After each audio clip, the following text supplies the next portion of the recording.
तो गणित भाग 1 वास्तविक संख्याएं रियल नंबर्स।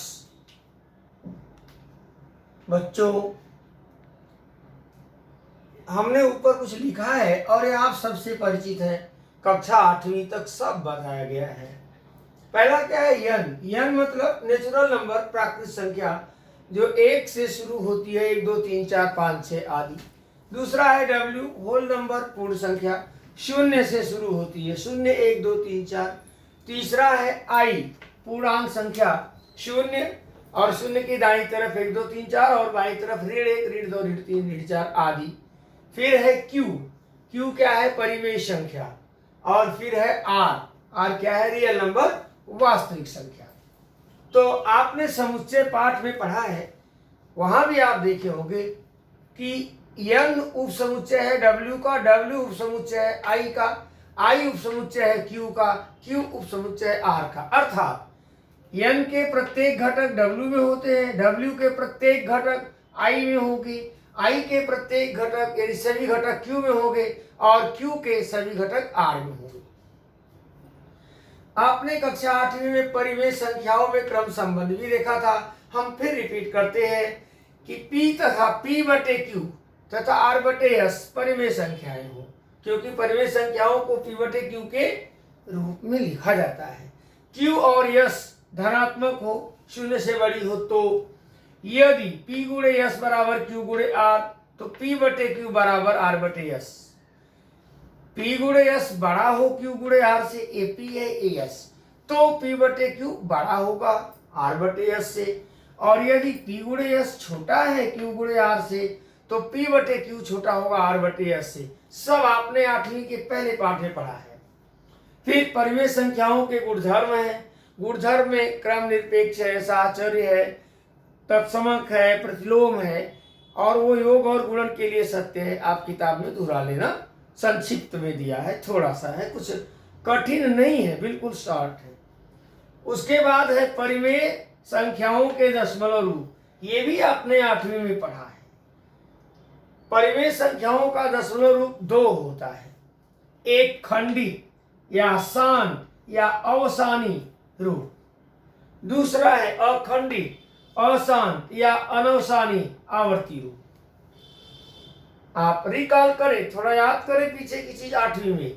जैसे 2 बटे 5 बराबर 0.5, ऋण 7 बटे 64 बराबर ऋण 0.109375, 101 बटे 8 बराबर 12.625। इसका मतलब है कि पहले सवाल में दशमलव के एक स्थान बाद ही शेषफल 0 हो जाता है, दूसरे में दशमलव के 6 स्थान बाद नीचे शेषफल 0 हो जाता है, खंडित रूप है यानी शांत है। तीसरे में दशमलव के 3 स्थान बाद यह संख्या पूरा कट जाती है, शेषफल 0 आता है। दूसरा तरीका है अखंडित अनवसानी आवर्ती। 17 बटे 36 बराबर 0.472222 अनंत बार बराबर 0.472। देखिए ये 2 बार बार आता है तो 2 आवर्ती, 2 के ऊपर आवर्ती का निशान है, यानी 2 कितनी बार आएगा? असंख्य बार। दूसरा उदाहरण 33 बटे 26 बराबर 1.2692307, 692307। यहाँ आवर्तन कहाँ से है बच्चों? 6 से शुरू है, 692307, 692307 यही बार बार आएगा। तो 33 में 26 की भाग देंगे तो क्या मिलेगा? 1.26922307 आवर्ती। 56 बटे 37 बराबर 1.513513 अप टू अनंत बार। तो क्या आवर्ती हो रहा है? 513 आवर्ती।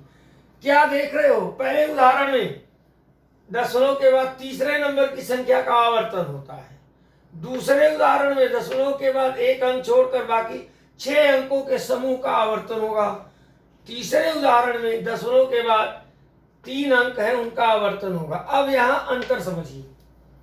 आपको एक बात समझना है कि कब पता चलेगा बिना भाग किए केवल प्रश्न देख करके आप कैसे बता सकते हैं कि वह संख्या खंडित होगी या अखंडित? अगर बच्चे मेरे को ध्यान से सुने समझे, खंडित होगी केवल देख कर बताना है। यदि कहते हैं यदि किसी परिमेय संख्या का हर 2 हो या 5 हो या 2 का गुणनखंड हो, अभाज्य गुणनखंड हो, या 5 का या 2 और 5 का, इसके अतिरिक्त किसी भी संख्या का गुणनखंड ना हो तो वह खंडित होगी। पहले उदाहरण में देखो, ये 5 है, खंडित है। दूसरे में कहेंगे आप ये तो 64 है। क्या फर्क पड़ता है? 64 का मतलब जानते हैं, 2 गुणे 2 गुणे 2 गुणे 2 गुणे 2 गुणे 2 गुणे 2 ने 2 दूनी 4 दूनी 8 दूनी 16 दूनी 32 दूनी 64। 2 का 2 में 6 बार गुणा करेंगे, यानी 64 का गुणनखंड जो है उसमें केवल 2 आएगा। यही कारण है कि यह संख्या भी 6 अंक के बाद कट जाएगी। तीसरे उदाहरण में 8 है। 8 का मतलब 2 दूनी 4 दूनी 8, 3 बार केवल 2 आएगा। तो आपने देखा या तो 2 आ रहा है या तो 5। जिससे 10 है हर में। 10 क्या है? 2 गुणे 5, उसमें 2 और 5 है। तो जिस परिमेय संख्या का हर 2 तथा 5 या 2 या 5 का केवल अभाज्य गुणनखंड हो वह खंडित होगी। जरा इधर देखिए, 36 का जब आप गुणनखंड करते हैं बच्चों तो जानते हैं 36 बराबर क्या होता है? 18 दूनी 9 14 36, 2 दूनी 4 तिहाई 12 तिया 36। देख लो, 36 में 2 के अतिरिक्त 3 भी अभाज्य गुणनखंड है, जबकि आपके प्रश्न में 2 और 5 होगा तो खंडित होगा। यही कारण है कि यह अखंडित है। 26 क्या है? 13 दूनी 26, 13 आ गया। 37 तो 1 गुणे 37। तो चूंकि इन संख्याओं में हर का गुणनखंड करेंगे तो 2 और 5 के अतिरिक्त और भी संख्याएं हैं, इसलिए इनका जो गुणनखंड है, इनका जो दशमलव रूप है वह अखंडित, अशांत या अनवसानी या आप जो कुछ भी कहें इनमें से, और किसी भी खंडित को आप अखंडित रूप में लिख सकते हैं। जैसे 5 के बाद 0 0 0 यानी 0 आवर्ती। 8वीं में से आपने पढ़ा है।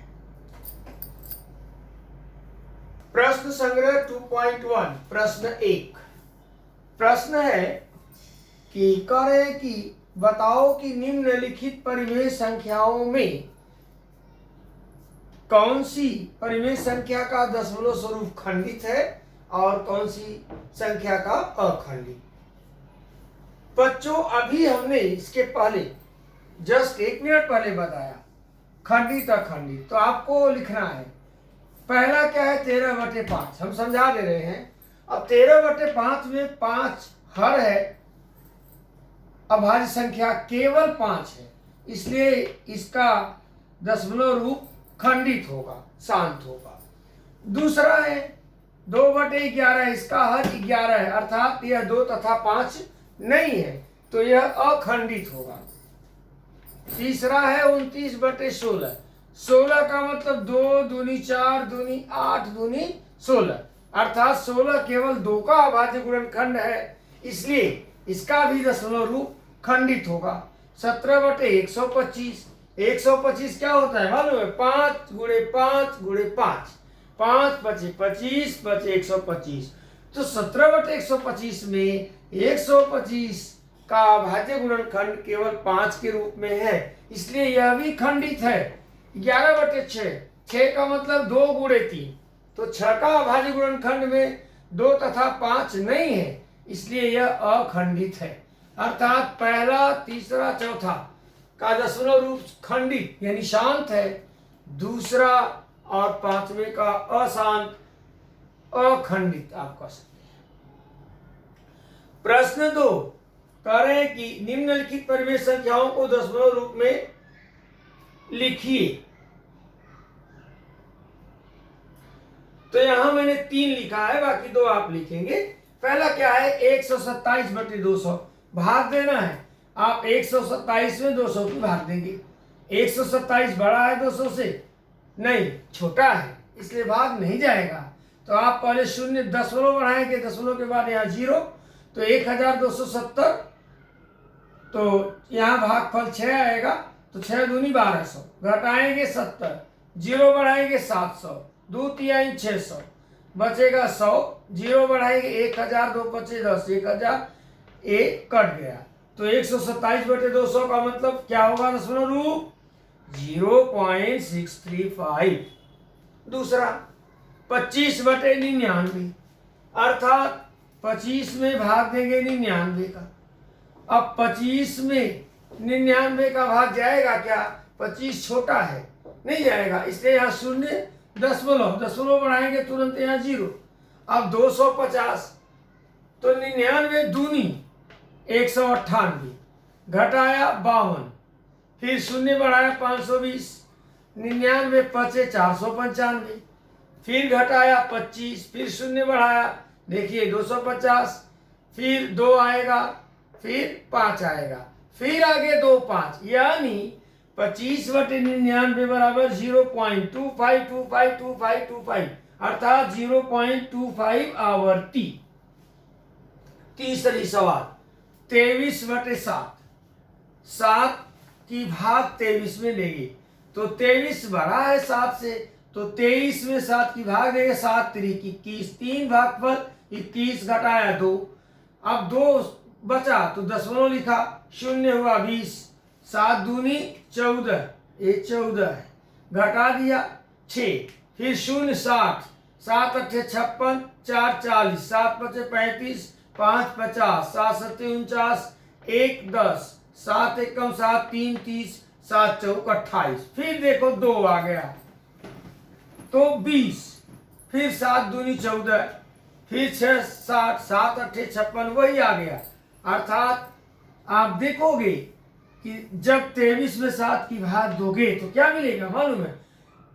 3.285714, 285714, 285714, ये मिलेगा।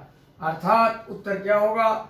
3.285714 आवर्ती।